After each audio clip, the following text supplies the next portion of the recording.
The ship shook hard. Red lights filled every corner. Alarms screamed through the metal walls. Grabbed the edge of his seat and held tight. His eyes moved fast across the control screens. Everything was wrong. The engines were dying. The shields were gone. They were under attack. "What hit us?" he shouted. Worked at her station. Her fingers moved quickly over the buttons. Her face was pale, but her voice stayed calm. "Unknown ship, very large, it came from nowhere, no warning." Another hit. The ship turned sideways, fell against the wall. He pushed himself up and ran to the engine controls. Smoke was coming from one of the panels. "Engines are gone," said. His voice was heavy. "We are not going anywhere." Came running from the medical bay. She had a small bag in her hands. Her eyes were wide, but she moved with purpose. "Is everyone okay? Anyone hurt?"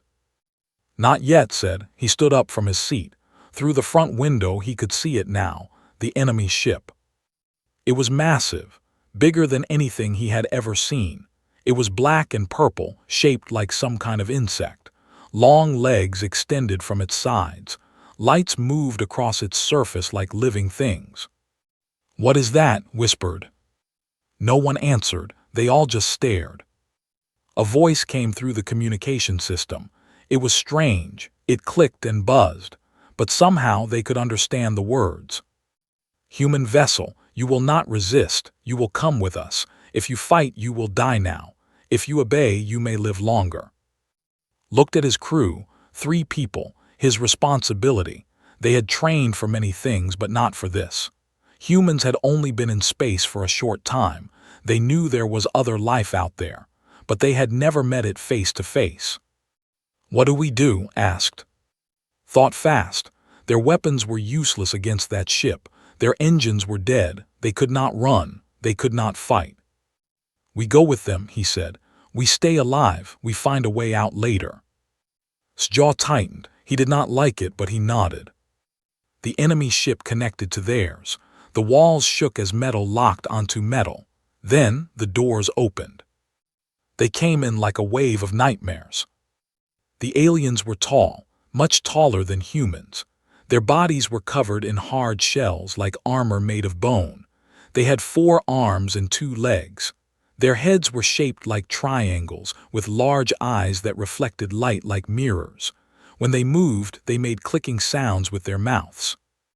Raised his hand slowly. "We surrender," he said clearly. "We will not fight." One of the aliens stepped forward. It looked at him for a long moment. Then it made a series of clicks. The translator in the ship turned it into words. "Good, the Queen will be pleased." They were taken. Hands were tied. Bags were put over their heads. Could hear breathing fast beside him. He could hear struggling against the ropes. He could hear trying to stay quiet. "Stay calm," said. "Stay together, we will get through this." He did not know if that was true, but he had to say it. The journey was long. They were moved from one ship to another. Then they walked for what felt like hours. The ground changed under their feet. Sometimes it was metal. Sometimes it was something softer like sand or dirt. Finally, the bags were removed. Blinked against the light. They were in some kind of throne room. The ceiling was so high he could barely see it. The walls were covered in strange patterns that seemed to move. Thousands of the insect aliens stood on both sides, watching in silence. And at the end of the room, sitting on a massive throne made of black stone, was the Queen. She was different from the others, larger, more beautiful in a terrifying way. Her shell was darker, almost blue. Great wings folded behind her back. A crown of sharp points rose from her head. Her eyes were the color of blood. She looked at the humans like someone might look at small animals, curious, amused, not afraid. "So," she said, her voice was deep and smooth. It filled the entire room. "These are the creatures from the little blue planet." She stood up and walked toward them. Each step echoed. The other aliens moved back to give her space. She stopped in front of. She was so tall that he had to look up to see her face. She leaned down and studied him. "Fragile," she said. Soft skin, weak bones, short life. I have read about your kind. You are barely more than animals." Said nothing, he kept his eyes on her. The queen smiled. At least he thought it was a smile. Her mouth opened to show rows of sharp teeth. "But you came to space anyway, that is interesting." She waved one of her hands. "Take the others to the holding cells. Keep them alive for now. This one stays with me." Tried to reach for, "No, you cannot separate us."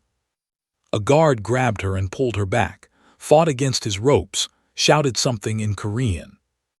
Watched them being dragged away. His heart was beating fast, but he kept his face calm. The queen watched all of this with amusement. "They care about you," she said. "That is their weakness." "That is our strength," replied. The queen laughed. It was a cold sound that echoed off the walls. "We shall see, little human, we shall see." She walked back to her throne and sat down. Her red eyes never left him. "My people have conquered 47 star systems," she said. "We have defeated species far more powerful than yours, species with great weapons, great technology, great armies, and they all fell before us." She leaned forward. "Do you know why?" Did not answer. "Because we are patient," she said. "We learn, we adapt. We find the weakness of our enemies and we break them, not just their bodies, their spirits, their hope." She pointed at him. "You will tell me everything about your people, your planet, your weaknesses, and then when I know enough, I will decide if your species is worth keeping as slaves or if we should simply destroy you all." Stood tall, his hands were tied, he was alone. He was surrounded by enemies. He had no weapons, no ship, no hope of rescue. But he was still alive, and as long as he was alive, he would find a way. "You can try," he said quietly. The queen's eyes narrowed. For a moment something flickered across her face. Surprise, maybe, or curiosity. Then she smiled again. "I like you, little human. You have fire in your eyes. I wonder how long it will take to put it out." She waved her hand. "Take him away. Let him think about his situation. Tomorrow we begin." Guards grabbed and dragged him out of the throne room. The last thing he saw was the queen, watching him with those blood-red eyes. And somewhere deep inside him a voice said, "This is not over, this is just the beginning." 3 days passed in the holding cells. The walls were made of something cold and hard. There was no window, only a small light that never turned off. Food came twice a day through a slot in the door. It tasted strange, but it was enough to stay alive. Was kept alone, but he could hear the others sometimes. His voice through the walls, banging on his door, singing old songs to keep herself calm. On the 4th day, guards came for them. They were taken through long hallways. Other aliens watched them pass. Some looked curious. Some looked hungry. All of them clicked and buzzed to each other as the humans walked by. Finally, they arrived at a large open area, looked up and felt his stomach drop. It was an arena. The space was huge, round, open to the sky above where strange purple clouds moved slowly. Thousands of seats rose up on all sides, filled with the insect aliens. They made sounds together, a kind of chanting that vibrated through the air. In the center of the arena was a fighting pit. The ground was covered in dark stains. Did not want to think about what had made them. The queen sat in a special area high above, surrounded by guards. She looked down at the humans with those red eyes. A voice boomed through the arena. The same clicking language, but translated for them to understand. "Today we test the new creatures, the ones from the death world called Earth. Let us see how long they survive." The crowd roared. Turned to his crew. They were all there, looked scared but steady, was breathing fast. Hands were shaking, but his eyes were angry. "Listen to me," said quickly. "Whatever happens, we do not give up, we fight, we survive, we find a way." A guard pushed forward, this one first. "No," Grab's arm, but a guard hit her and she fell back. Looked at just for a moment. Then he nodded and walked into the pit. The gate on the other side of the arena opened. A warrior stepped out. It was bigger than the guards. Its shell was covered in scars. It carried 2 long blades, one in each of its 4 hands. The crowd cheered when they saw it. Had nothing, no weapons, no armor, just his hands. The warrior attacked immediately. Jumped to the side. The blade missed him by inches. He rolled across the ground and got back to his feet. The warrior swung again, ducked. He moved fast, faster than anyone expected. The crowd went quiet. Could not win this fight. Everyone knew that, but he was not dying quickly. He was moving, dodging, using the space around him. When the warrior got close, he threw dust in its eyes. When it swung its blades, he moved just enough to avoid them. Minutes passed. The warrior was getting frustrated. It made angry clicking sounds. Picked up a rock from the ground. When the warrior charged at him, he threw it hard. It hit the alien right in one of its eyes. The warrior screamed and swung wildly. One blade caught across the chest. He fell to the ground. Blood poured from the wound. Screamed his name. The warrior stood over, ready to finish him. But then it stopped. It looked at the queen, waiting for orders. The queen raised one hand. The whole arena held its breath. "Enough," she said. "Take him to the cells, keep him alive." Guards rushed into the pit. They grabbed and dragged him away. His blood left a trail on the ground behind him.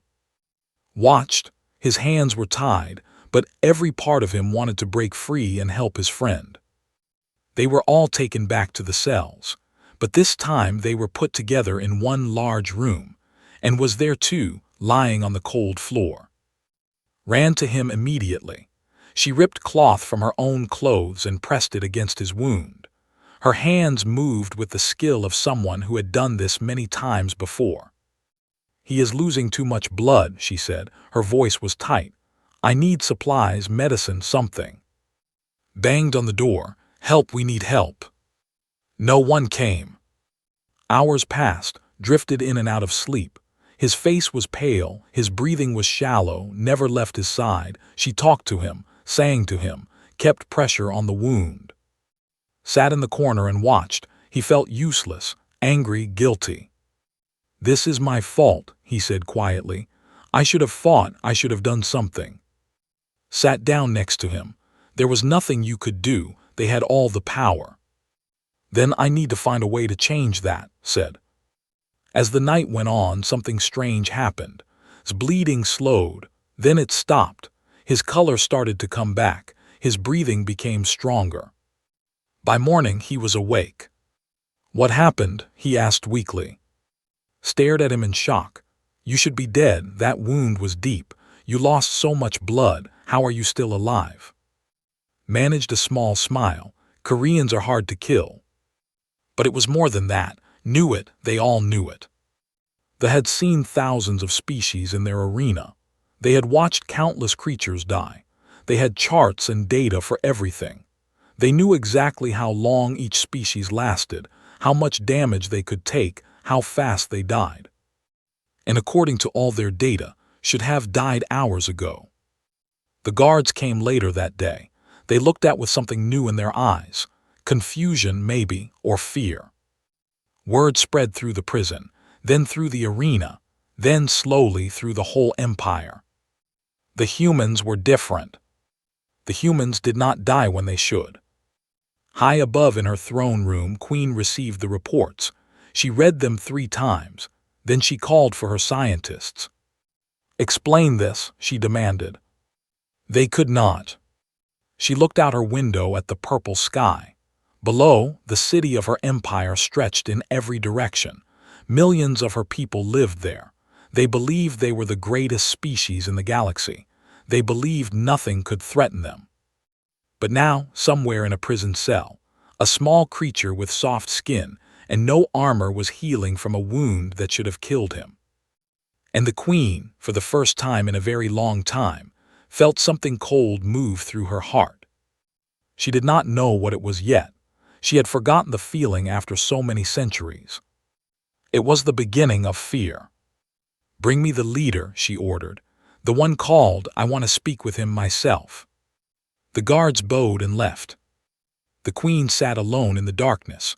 Her red eyes glowed like embers. "What are you, little humans?" she whispered to herself. "What secrets do you hide in those fragile bodies?" She would find out. Whatever it took, she would learn the truth about these strange creatures from the small blue planet. And then she would decide their fate. The queen did not call for that night. Instead, she sent him back to the arena. The crowd was different this time. The chanting was louder, more excited. Word had spread about the human who would not die. They wanted to see more. Stood in the center of the pit. His hands were free this time. They had even given him a small knife. It was dull and old, but it was something. The queen watched from above. Her eyes never moved from him. "This human will face our champion," the announcer said. "Let us see if he is as strong as the other one." The gate opened. The champion that walked out was unlike anything had seen before. It was massive, twice the size of the warrior that had fought. Its shell was black and shining. Its claws were long and curved like sickles, and from those claws something dripped, a green liquid that hissed when it touched the ground. "Poison." The announcer spoke again. "The champion carries the sacred venom of our people. One cut from those claws means death. No creature in the galaxy has ever survived it. The poison stops the heart in minutes. There is no cure." The crowd cheered. Gripped his small knife. It felt useless in his hand, but he did not let fear show on his face. He stood straight. He looked at the champion, and he waited. The champion moved fast, too fast for something so big. Jumped back. The claws missed him by a small distance. He could feel the air move as they passed. He could smell the poison. It was sweet and terrible. He tried to move around the champion, find a weak spot, but the creature was smart. It kept turning to face him. It was playing with him, enjoying the hunt. Up above, the queen leaned forward in her seat. Attacked, he ran at the champion and swung his knife. The blade scraped against the hard shell. It did nothing. The champion laughed, at least thought it was a laugh, a series of clicking sounds that the crowd joined. Then the champion struck. One claw caught across the chest. The cut was deep. The pain was instant. Fire ran through his blood. Fell to his knees. He could feel the poison entering his body. It was cold, so cold. His heart started to beat faster, then slower. His vision became blurry. He heard scream from somewhere far away. He heard shouting. He heard crying. The champion stood over him. It raised its claw for the final blow. Closed his eyes. This was it. This was the end. But the blow never came. He waited. Seconds passed. He was still alive. Opened his eyes. The champion was still standing there, but it had stopped moving. It was staring at him. The whole arena had gone silent. Looked down at his wound. It was still bleeding. The poison was still in his blood. He could feel it, but something was happening. His body was getting warmer. His heart was beating again, steady and strong. He stood up. The arena gasped.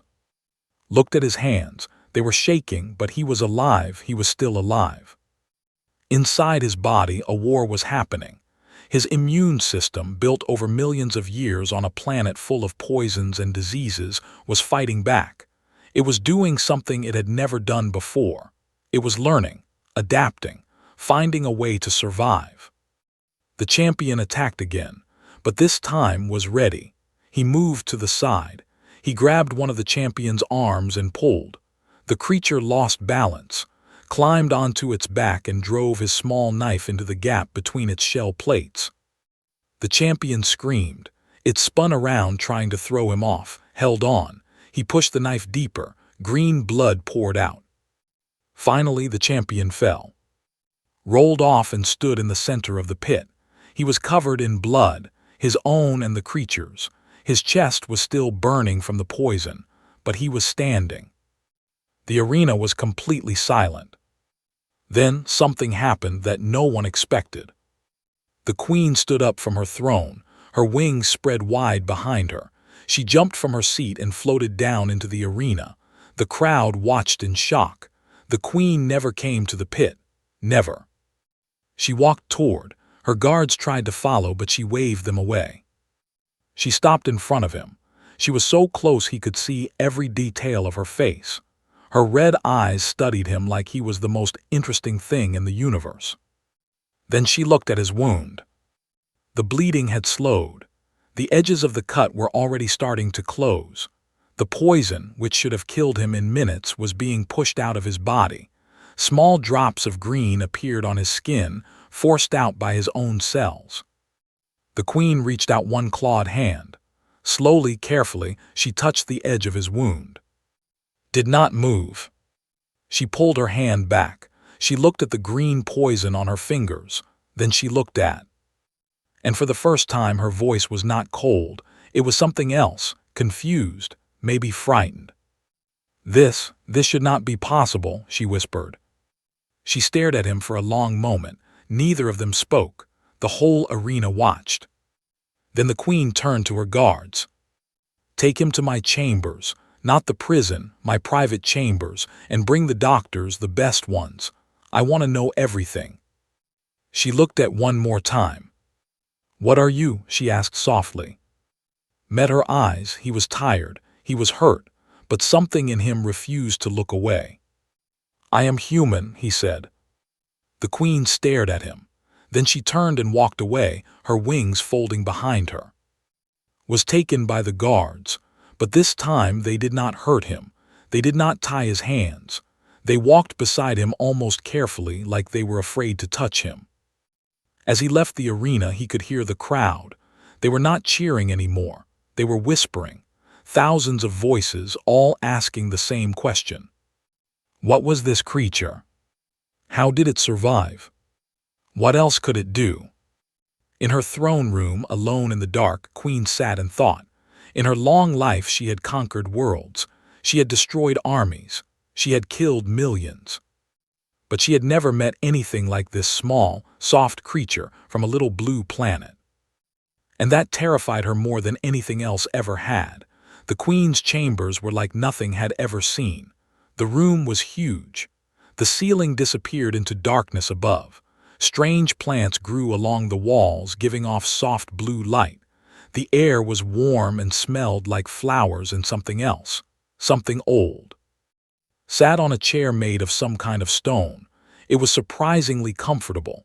His wound had been cleaned and wrapped by doctors who looked at him with wide, frightened eyes. They took his blood. They scanned his body. They whispered to each other in clicking sounds that the translator could not catch. Then they left, and the queen came in. She did not sit on her throne this time. She sat across from him on a simple chair, like they were equals, like they were just two people having a conversation. I have ruled this empire for 400 years, she said. Her voice was calm now, curious. In that time I have conquered 39 species. I have studied thousands more. I thought I understood life in this galaxy. She leaned forward slightly. But you have surprised me, human. Did not respond. He watched her carefully. He did not trust this kindness. The venom that was in your blood, she continued, has killed every creature we have ever tested it on. Large creatures, strong creatures, creatures with natural armor and multiple hearts. All of them died. None of them lasted more than a few minutes. She paused. You not only survived, your body fought the venom, your cells attacked it, learned it, adapted to it. In less than an hour you had developed a resistance. She shook her head slowly. That should not be possible. Finally spoke. Where I come from, everything wants to kill us. We had no choice but to adapt. The queen studied him. Tell me about your world. So told her. He told her about Earth, about how humans evolved on a planet full of dangers, about the diseases that killed millions but made the survivors stronger, about the poisons in plants and animals that humans learned to resist over thousands of years. He told her about how humans used to hunt, not with speed or strength but with patience. They would chase an animal for hours, days, walking slowly, never stopping until the animal collapsed from exhaustion. The animal was faster, but humans could keep going longer. He told her about war, about how humans had fought each other for all of history, how they had developed weapons that could destroy entire cities, how they had survived things that should have ended their species. He told her about medicine, about how humans cut into their own bodies to fix problems, about how they replaced damaged parts with metal and plastic, about how they had learned to fight death itself. The queen listened in silence. Her red eyes never blinked. When finished, she sat back in her chair. "Your planet," she said slowly, "it is what we call a death world, a place where the environment itself is hostile to life. Most species from death worlds are dangerous but simple, animals, beasts. They survive through strength or speed." She looked at him with new eyes. "But you survive through adaptation, through persistence, through refusal to accept death." Nodded. The queen stood up and walked to the window. Outside, the purple sky was turning dark as night came. "My scientists have run simulations," she said, "based on what they learned from you and the other humans. They wanted to know what would happen if we encountered your species in battle." She turned to look at him. The results were disturbing. "Waited. In direct combat we would win easily. Your weapons are primitive, your ships are slow, your bodies are fragile." She paused. "But war is not just about single battles. It is about long campaigns, years, decades, and in those simulations something unexpected happened." Her wings moved behind her, a sign of stress realized. "Your people did not give up, even when they were losing, even when they had no hope. They kept fighting. They adapted to our tactics. They found our weaknesses. They turned our own weapons against us." She walked back toward him. "And most importantly, they survived. We killed millions, but millions more kept coming. We destroyed your cities, but you built new ones underground. We poisoned your food, but your bodies learned to process the poison." She stopped right in front of him. "In every simulation, the same thing happened. Eventually, after many years, we stopped winning, and you started winning back." Felt something strange in his chest, pride maybe, or hope. "How long did we last in the simulations?" he asked. The queen's face was hard to read. "On average, 87 years before you started reclaiming territory, 120 years before complete stalemate, 200 years before we began to lose ground permanently." Stood up slowly. His wound hurt, but he forced himself to stand straight. "And what happens after that?" The queen's voice was quiet. "In many simulations you push us back, system by system, planet by planet. You do not stop, you never stop. Eventually you reach our home world." She looked him in the eyes. "You are the first species we have ever found that could do that." Understood now. He understood why she had brought him here, why she was treating him differently, why she was afraid. She was not studying him to find a way to defeat humans. She was trying to decide if there was any way to avoid a war she might not win. "What do you want from me?" asked. The queen walked back to her chair and sat down. "I want to understand you. I want to know if peace is possible between our peoples. I want to know if there is any outcome where we do not end up destroying each other." She folded her hands together. "Because if there is not, I will have to make a difficult decision. It is easier to destroy a species before they spread across the stars, before they become too strong to stop." She looked at him. "Can humans be trusted?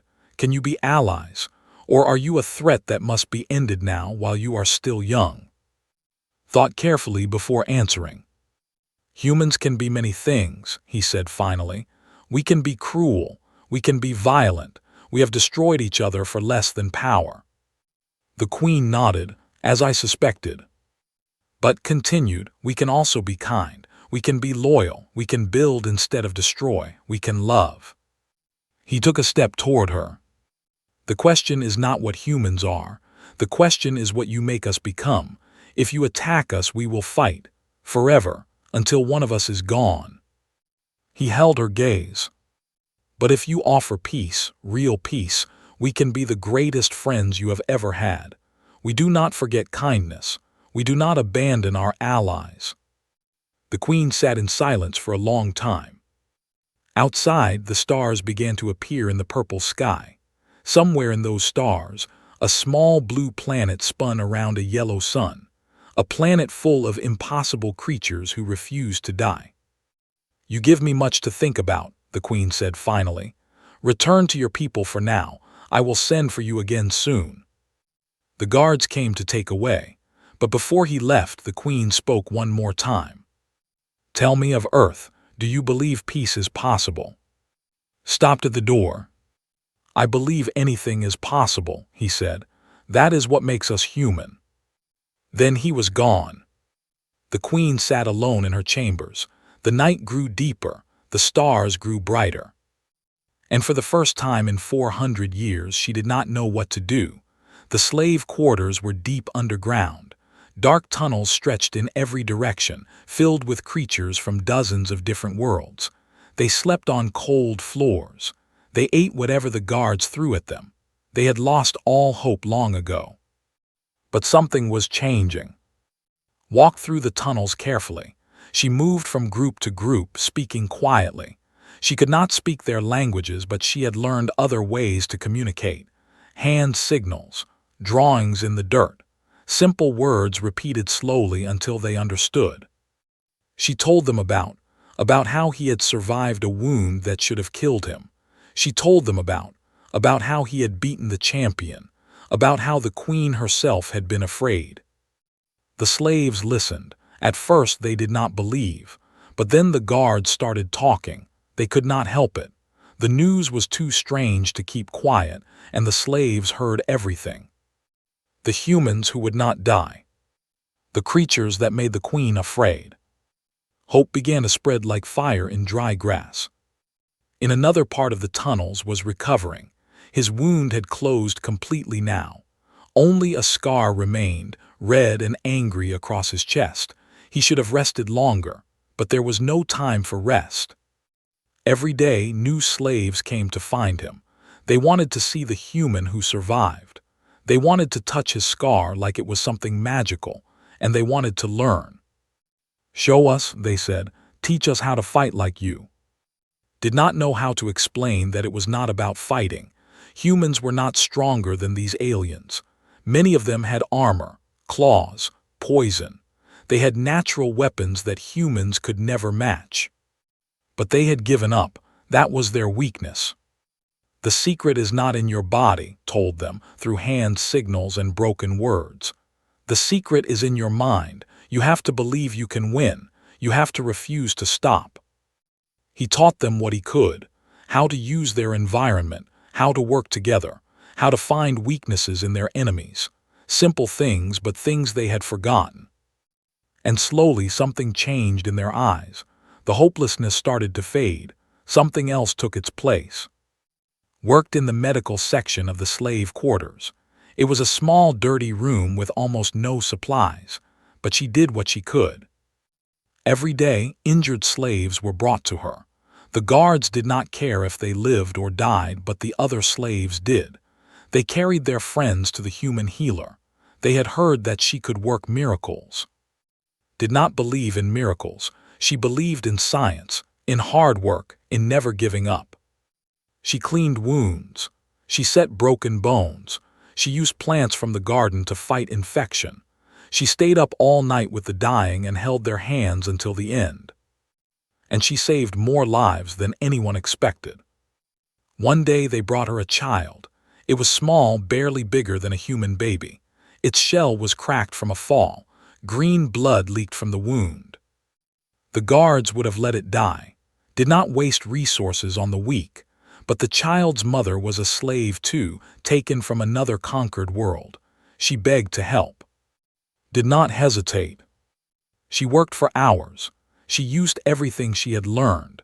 She sewed the shell back together with thread from her own clothes. She made medicine from the little she had. The child survived. Word spread faster than before, not just among the slaves but among the guards too. Some of them had families, children. They started looking at the human healer differently. In the Queen's palace, generals were gathering. They stood in a large room around a table covered with maps. Their shells were decorated with marks of battle. They had conquered worlds together. They had never lost a war. But now they were arguing. The humans must be killed immediately, one general said. His name he was the oldest and most powerful. They are spreading ideas among the slaves. Our people are starting to ask questions. This is dangerous. Another general shook her head. We cannot kill them. The whole empire is watching. If we execute creatures who survived our greatest tests, we will look weak. Then we kill them quietly, said. An accident, a sickness. No one needs to know. The Queen will know. She has taken an interest in the leader. She talks to him. The generals looked at each other with worried eyes. The Queen is making a mistake, said quietly. She is old. She has been in power too long. Perhaps it is time for a change. The room went silent. That was dangerous talk that could lead to death. But no one disagreed. Far from the palace, in the slave quarters, returned to his people. They gathered around him, checked his wound, grasped his shoulder, asked 1,000 questions. What did she want? Asked. What did you tell her? Sat down on the cold floor. He was tired, more tired than he had ever been. She is afraid of us, he said. Not of us four, of all humans, of what we might become. That is good, said. Fear is a weapon. Maybe, said, but fear is also dangerous. Scared animals attack. Scared rulers make desperate choices. He looked at his crew. We do not have much time. The generals want us dead. Some of them want to overthrow the Queen. This whole empire is less stable than it looks. Leaned closer. Then we need to move. I have been talking to the other slaves. They are ready to fight. If we can find weapons, we can start a rebellion. Shook her head. Violence will just get everyone killed. There are millions of them and only thousands of slaves. We need a smarter plan. Crossed his arms. What do you suggest? We ask nicely to be set free. I suggest we become too valuable to kill, said. I have already started. The guards are starting to trust me. Some of them bring their own children to me for healing. If enough of them see us as helpful instead of dangerous. Nodded slowly. She is right. We cannot win a war, not here, not now, but we can change how they see us. We can make them question everything they believe. He stood up. Keep building connections with the other slaves. Make them ready to act, but tell them to wait. Keep teaching, but be careful. Do not let the guards see too much. Continue your work. Save as many lives as you can, especially lives. He looked at each of them. And I will keep talking to the Queen. She is the key. If I can reach her, really reach her, everything might change. Frowned, and if you cannot, if she decides to kill us anyway. Smiled. It was not a happy smile. It was the smile of a man who had already accepted death once and decided it was not enough to stop him. Then we make sure they remember us. We make sure that when other humans come to the stars, they find our story. They learn what we did, and they finish what we started. He put his hand out. The others looked at him. Then, one by one, they put their hands on top of his. 4 humans, alone in a hostile empire, surrounded by enemies. But they were not afraid. They were just getting started. The crisis came faster than anyone expected. Queen sat in her private chambers, staring at a message that had just arrived. It was from General. He was demanding a meeting, not requesting, demanding. The words were polite, but the meaning was clear. The generals had united against her. They wanted the humans dead, and if she refused, they would take matters into their own hands. She had known this moment would come eventually. The empire was built on fear and conquest. A ruler who showed weakness was a ruler who would soon be replaced. But she had never expected it to come now. Over 4 small creatures from a distant planet. A guard entered and bowed. "Your Majesty, the generals are assembling in the war room. They request your presence." Stood, her wings spread behind her. Her red eyes burned in the darkness. "Tell them I am coming." The war room was tense. 8 generals stood around the table. They wore their ceremonial armor. Their claws were sharp. They looked like they were ready for battle. General stood at the head of the table. He was the largest in the room. His shell was covered in the marks of 100 victories. "Your Majesty," he said. His voice did not sound respectful. "Thank you for joining us." Walked to her place at the table. She did not sit. "What is the meaning of this?" "The meaning is simple," stepped forward. "You have lost sight of what matters. You spend your time with the human prisoner. You let him speak to you as an equal. The slaves are growing restless. Our soldiers are confused. The empire looks weak." The other generals nodded. "The humans must be executed publicly," continued. "Tomorrow, in the arena, all 4 of them. It will show the slaves what happens to those who resist. It will show our people that you are still strong." Kept her face calm. "And if I refuse?"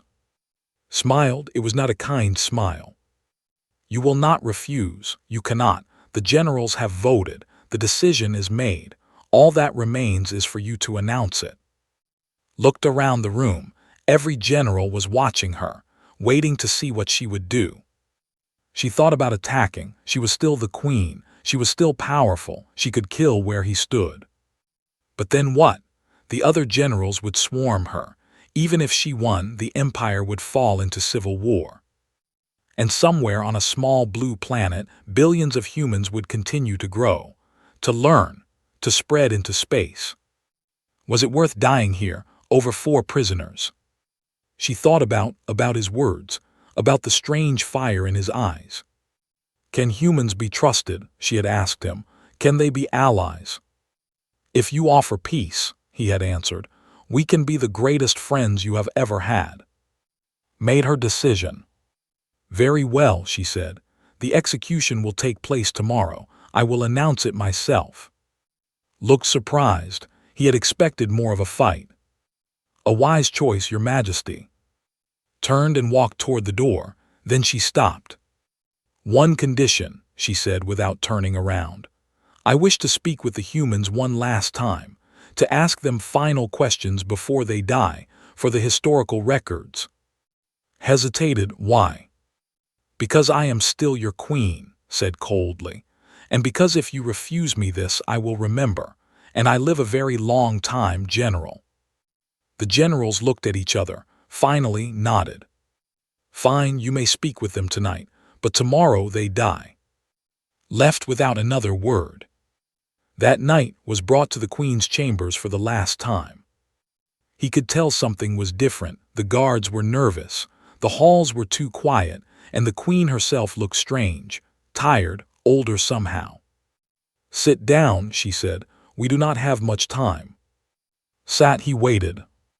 "Tomorrow, you and your crew will be executed in the arena," the Queen said. "My generals have demanded it.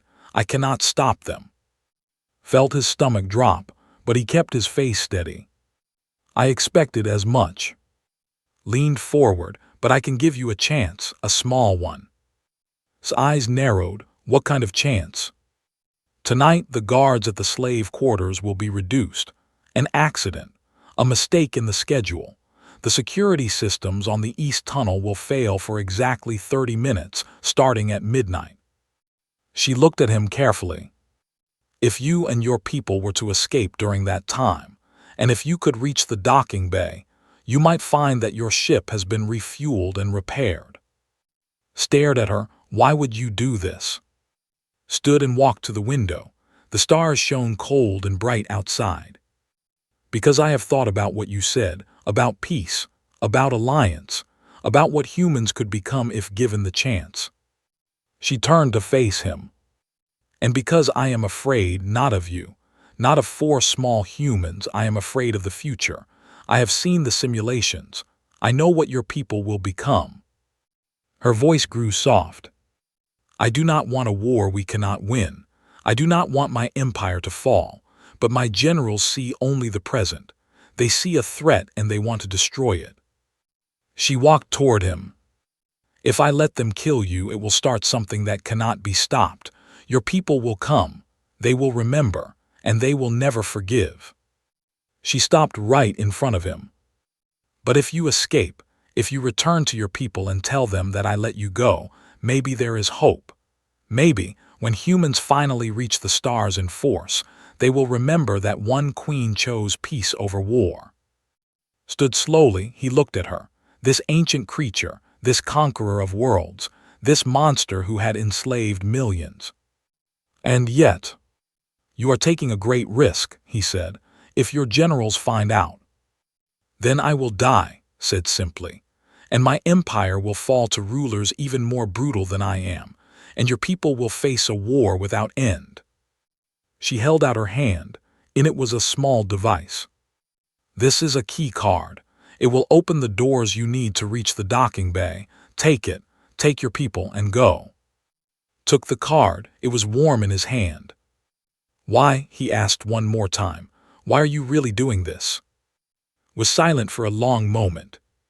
"When you survived the venom," she finally said, "when you stood up when you should have died, I felt something I had not felt in centuries. Fear, but also something else." She looked at him with those ancient red eyes. "Respect." She stepped back. "Go now, before I change my mind. And when your people come to the stars, when they finally meet us again, tell them about tonight. Tell them that not all of us wanted war." Nodded. He did not trust his voice. He turned and walked to the door. The guards took him back to the slave quarters, never knowing what had passed between them. And in her chambers, alone in the dark, Queen watched the stars and waited for midnight. She did not know if she was making the right choice. But for the first time in 400 years, she felt something like hope. Midnight came. In the slave quarters, the lights flickered once, then the doors clicked open. Moved fast, he gathered his crew in the shadows. They looked at him with tired eyes that suddenly became sharp. "It is time," he whispered. "We are leaving." Hal asked. Held up the key card.